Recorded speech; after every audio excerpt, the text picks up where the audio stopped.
ನಮಸ್ಕಾರ ವೀಕ್ಷಕರೇ, lab doctor ಚಾನೆಲ್ಗೆ ಸ್ವಾಗತ. If you new to the ಚಾನಲನ್ನು ಪ್ಲೀಸ್ ಲೈಕ್ ಮಾಡಿ, ಶೇರ್ ಮಾಡಿ ಮತ್ತು ಸಬ್ಸ್ಕ್ರೈಬ್ ಮಾಡಿ.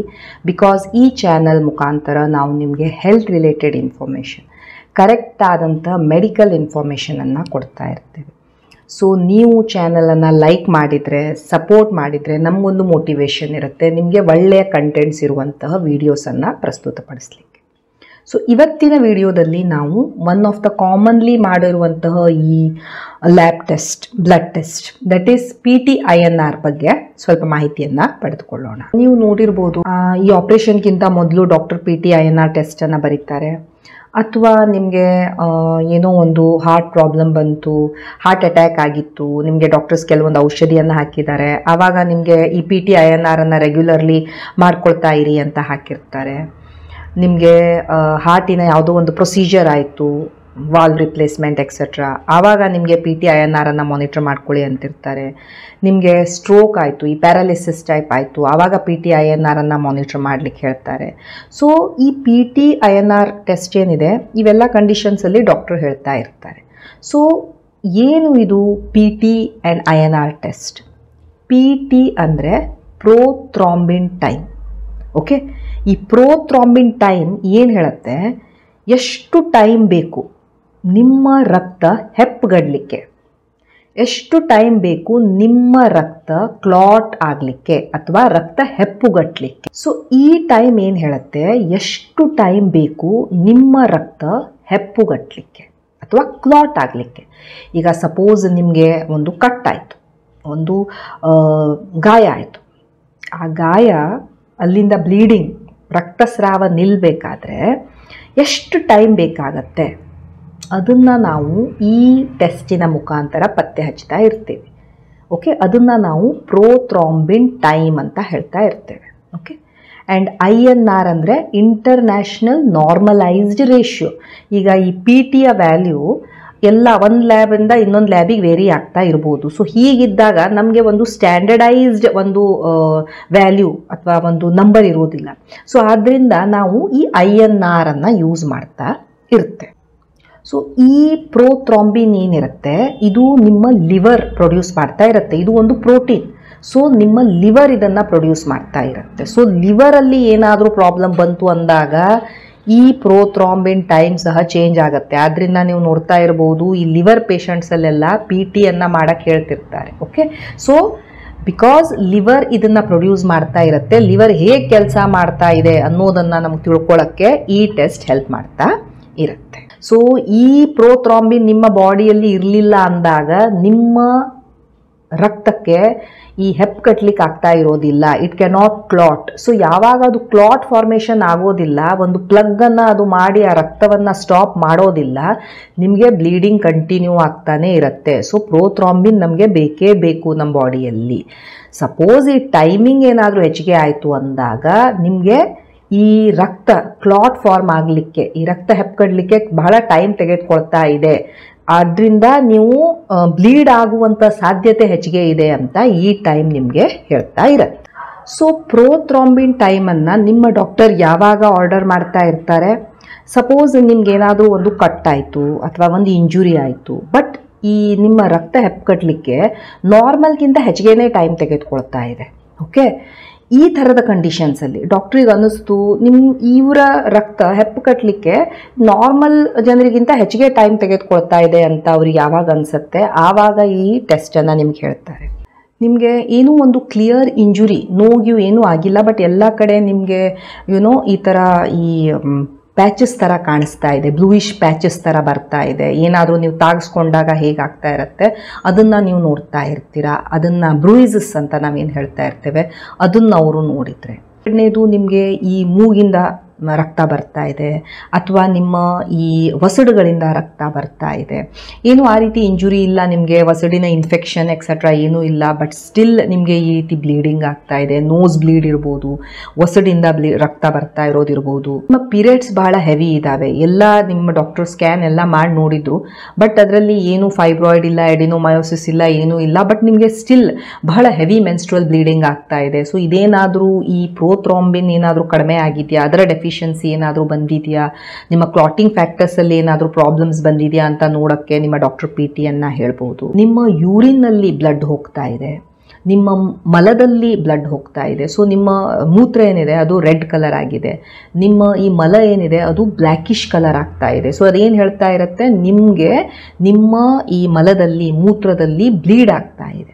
ಯಾವಾಗ ಬ್ಲೀಡ್ ಆಗ್ಬೋದು, ನಾನು ಹೇಳಿದೆ ನಿಮ್ಮ ಕ್ಲಾಟಿಂಗ್ ಫ್ಯಾಕ್ಟರ್ಸ್, ನಿಮ್ಮ ಬಾಡಿಯಲ್ಲಿ ಏನೋ ಒಂದು ಈ ರಕ್ತವನ್ನು ಹೆಪ್ಪು ಕಟ್ಟಲಿಕ್ಕೆ ಪ್ರಾಬ್ಲಮ್ ಇದ್ದಾಗ ಈ ರೀತಿ ಬ್ಲೀಡಿಂಗ್ ಆಗ್ತಾ ಇರ್ಬೋದು. ಸೊ ಅದನ್ನು ನೋಡಲಿಕ್ಕೆ ನಿಮ್ಮ ಡಾಕ್ಟರ್ ಇದನ್ನು ಈ ಟೆಸ್ಟನ್ನು ಹೇಳ್ತಾ ಇರ್ಬೋದು. ನಿಮಗೆ ಇಂಟರ್ನಲ್ ಆರ್ಗನ್ ಬ್ರೈನ್, ನಿಮಗೆ ತುಂಬ ಹೆಡೇಕ್ ಆಗೋದು, ತಲೆ ತಿರುಗ್ದಂಗೆ ಆಗೋದು, ಅಥವಾ ಕಣ್ಣು ಕತ್ಲೆ ಬಂದಂಗೆ ಆಗೋದು, ಸಿವಿಯರ್ ಹೆಡೇಕು, ಇಂಟ್ರಾಕ್ರೇನಿಯಲ್ ಹೆಡ್ಡಲ್ಲೇ ಏನಾದ್ರೂ ನಿಮಗೆ ಬ್ಲೀಡ್ ಆಗ್ತಾ ಇದೆಯಾ ಅದನ್ನು ನೋಡೋಕ್ಕೆ ನಿಮ್ಮ ಡಾಕ್ಟರ್ ಈ ಟೆಸ್ಟನ್ನು ಹೇಳ್ತಾ ಇರ್ಬೋದು. ಪೇಷಂಟು ಈ ವಾಮಿಟ್ ಮಾಡ್ಕೊಳ್ತಾರೆ, ಒಂಥರ ಕಾಫಿ ಗ್ರೌಂಡ್ ಕಲರ್ ವಾಮಿಟಸ್ ಇರುತ್ತೆ, ಏನಾದರೂ ಅದರಲ್ಲಿ ಬ್ಲಡ್ ಹೋಗ್ತಾ ಇದೆಯಾ, ಬ್ಲಡ್ ಯಾಕೆ ಹೋಗ್ತಾ ಇದೆ, ಅಥವಾ ಏನಾದರೂ ಕ್ಲಾಟಿಂಗಲ್ಲಿ ಪ್ರಾಬ್ಲಮ್ ಇದೆಯಾ, ರಕ್ತ ಹೆಪ್ಪುಗಟ್ಟುವಲ್ಲಿ ಪ್ರಾಬ್ಲಮ್ ಇದೆಯಾ ಅದನ್ನು ತಿಳ್ಕೊಳ್ಳೋಕ್ಕೆ ನಿಮ್ಮ ಡಾಕ್ಟರ್ ಈ ಪ್ರೋಥ್ರಾಂಬಿನ್ ಟೈಮನ್ನು ಹೇಳ್ಬೋದು. ಅಥವಾ ನಿಮಗೆ ನಾನು ಹೇಳಿದೆ ಕೆಲವೊಂದು ಮೆಡಿಸಿನ್ಸನ್ನು ಹಾಕಿದ್ದಾರೆ, ಅದು ಎಷ್ಟು ಚೆನ್ನಾಗಿ ಕೆಲಸ ಮಾಡ್ತಾ ಇದೆ, ಅದರ ಡೋಸನ್ನು ಅಡ್ಜಸ್ಟ್ ಮಾಡಬೇಕೋ ಬೇಡವೋ, ನಿಮ್ಮ ರಕ್ತವನ್ನು ನಾವು ತೆಳ್ಳಗೆ ಮಾಡುವಂಥ ಔಷಧಿಯನ್ನು ಹಾಕಿದ ಮೇಲೆ ಈ ನಿಮ್ಮ ಡೋಸ್ ಮಾನಿಟ್ರಿಂಗಿಗೆ ಈ ಟೆಸ್ಟನ್ನು ಮಾಡ್ತಾ ಇರ್ಬೋದು. ಸೊ ಇವೆಲ್ಲ ಕಾರಣದಿಂದ ಡಾಕ್ಟರ್ಸ್ ನಿಮಗೆ ಈ PTINR ಟೆಸ್ಟನ್ನು ಹೇಳ್ತಾ ಇರ್ಬೋದು. ಸೊ ನಾರ್ಮಲಿ ನಾವು ಟೆಸ್ಟ್ ಮಾಡಿದಾಗ PTಯ ವ್ಯಾಲ್ಯೂ ಎಷ್ಟಿರಬೇಕು, ನಮಗೆ 11ರಿಂದ 14 ಸೆಕೆಂಡ್ಸ್ ಬರ್ತಾ ಇರಬೇಕು ನಾರ್ಮಲ್ ಇಂಡಿವಿಜುವಲ್ಸಲ್ಲಿ. ಓಕೆ, ಬಟ್ ಕೆಲವೊಬ್ಬರಲ್ಲಿ ಇದು ಹೆಚ್ಚಿಗೆ ಬರ್ತಾ ಇರುತ್ತೆ. ಆ್ಯಂಡ್ ಯಾವ ಕಂಡೀಷನ್ಸಲ್ಲಿ ಹೆಚ್ಚಿಗೆ ಬರ್ತಾ ಇರುತ್ತೆ ನಾವು ತಿಳ್ಕೊಳ್ಳೋಣ. ಬಟ್ ನಾರ್ಮಲ್ ರೇಂಜ್ ಏನಿದೆ that is between 11 to 15 seconds. Okay, and INR in normal ratio ಏನಿದೆ that has to be between 0.8 to 1. ಇದು ನಾರ್ಮಲ್ ರೇಂಜು. ಬಟ್ ಕೆಲವೊಂದು ಸಲ ನಾವು ಕೆಲವೊಂದು ಮೆಡಿಸಿನ್ಸನ್ನು ಕೊಟ್ಟಾಗ INR ಇನ ರೇಂಜ್ ಏನಿರುತ್ತೆ ನಾವು ಡಾಕ್ಟರ್ಸೇ ಅದನ್ನು ಒಂದು ರೇಂಜಲ್ಲಿ ಮ್ಯಾನೇಜ್ ಮಾಡ್ತಾ ಇರ್ತಾರೆ, ಲೈಕ್ ಬಿಟ್ವೀನ್ 2 to 3 ಅಷ್ಟಿರಬೇಕು ನಾವು ಈ ಔಷಧಿಯನ್ನು ಹಾಕಿದಾಗ ಅಂತ ಹೇಳ್ತಾ ಇರ್ತಾರೆ. ಆ್ಯಂಡ್ ಅದನ್ನ ಪ್ರಕಾರ ಅವರು ಮಾನಿಟರ್ ಮಾಡ್ತಾ ಇರ್ತಾರೆ. ಹೆಚ್ಚು ಕಡಿಮೆ ಆಯಿತು ಅಂದಾಗ ಡೋಸನ್ನು ಅವರು ಚೇಂಜ್ ಮಾಡ್ತಾ ಇರ್ತಾರೆ. ಈಗ ಕೆಲವೊಂದು ಕಂಡೀಷನ್ಸಲ್ಲಿ ನಿಮ್ಮ ಪ್ರೋಥ್ರಾಂಬಿನ್ ಟೈಮ್ ಹೆಚ್ಚಿಗೆ ಬರ್ಬೋದು.